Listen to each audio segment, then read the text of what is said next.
Hi, and welcome back to another episode of the RX for Career Success podcast. I'm Dr. Kristy Taylor, and today we're talking about something that could make or break your job search, matching your resume to a job posting the right way. Now, I know that sounds basic.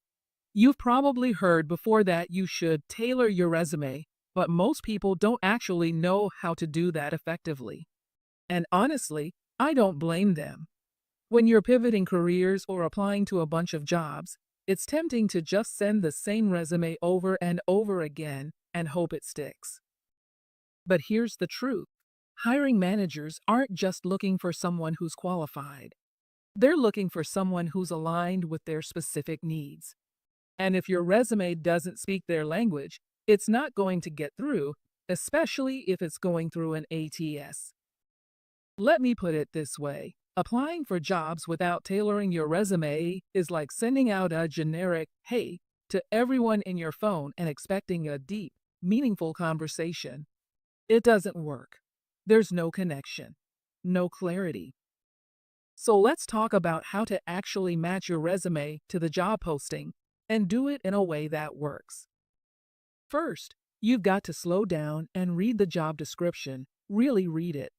I mean, highlight, underline, circle things if you need to. What job title are they using? What responsibilities are listed?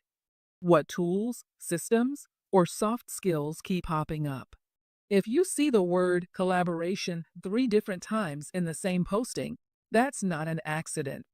That's your cue. Then, start pulling out the keywords.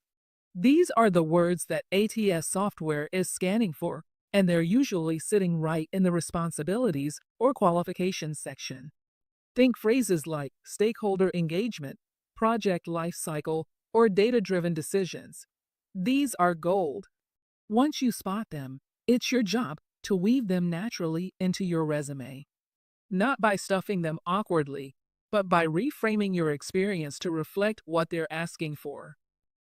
Next, your summary. That top paragraph on your resume, it's prime real estate. Don't waste it with fluff. Those first 2 or 3 sentences should signal, I'm exactly who you're looking for.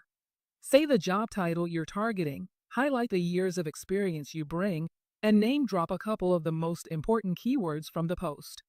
This is where you set the tone. Now, let's talk about the work experience section. This is where most people miss the mark.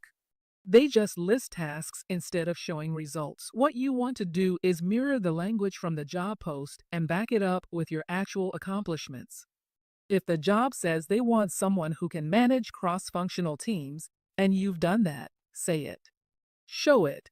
And don't just say you led a team. Say how big the team was, what you accomplished together, and what the outcome was. And don't forget to update your skills section. This should not be a catch-all for everything you've ever done. Focus on what this employer cares about.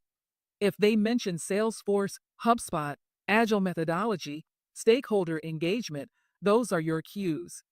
Keep it clean. Keep it relevant. Same goes for certifications, education, or extras.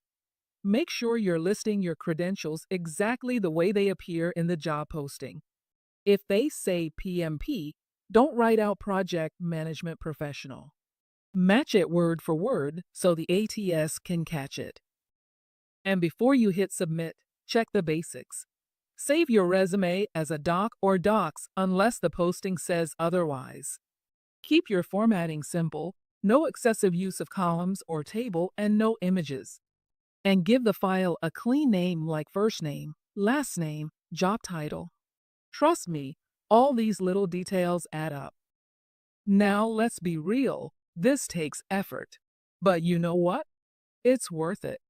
Because this isn't just about checking boxes, it's about showing up the way employers need to see you. And that's how you move from being ignored to getting interviews.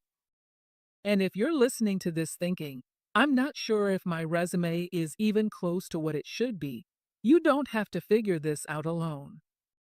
That's why we created the Beat the Bots workshops to help professionals like you write resumes that pass the ATS decode job descriptions, and actually stand out. We'll walk you through how to match your experience to the job posting, line by line, and give you the tools to feel confident in your next application. Head over to our events page to register. Click the link in the description box. Thanks for tuning in to this episode of the RX for Career Success podcast. I'm Dr. Kristy Taylor,